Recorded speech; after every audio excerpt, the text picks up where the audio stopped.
என்ன அப்படின்னா, அந்த கல்வி வந்து பொது பட்டியலிருந்து மாநில பட்டியலுக்கு கொண்டு வரணும். ஒருவேளை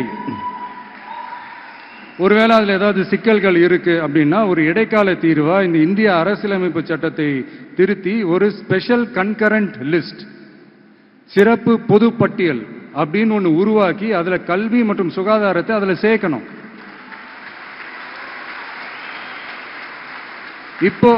இப்போ இருக்கிற அந்த பொதுப்பட்டியல் என்ன ஒரு பிரச்சனை அப்படின்னா, நீங்க அந்த துறைகள்லாம் பார்த்தீங்கன்னா, மாநில அரசுகளுக்கு என்னதான் அதுல அதிகாரம் இருந்தாலும் அது முழுக்க முழுக்க ஒன்றிய அரசினுடைய கட்டுப்பாட்டில் தான் இருக்கு. அதனால மாநில அரசுகளுக்கு வந்து அந்த முழு சுதந்திரத்தை அது தரப்பட வேண்டும் அப்படின்றதான் இங்க என்னுடைய தாழ்மையான ஒரு வேண்டுகோள். ஒன்றிய அரசு அவங்களுடைய கட்டுப்பாட்டில் இருக்கிற ஒரு சில இந்த மெடிக்கல் காலேஜஸ்லாம் இருக்குல்ல, எய்ம்ஸ், ஜிப்மர், பிஜிஐ, இந்த மாதிரி நிறுவனங்களுக்கு வேணா அவங்க வந்து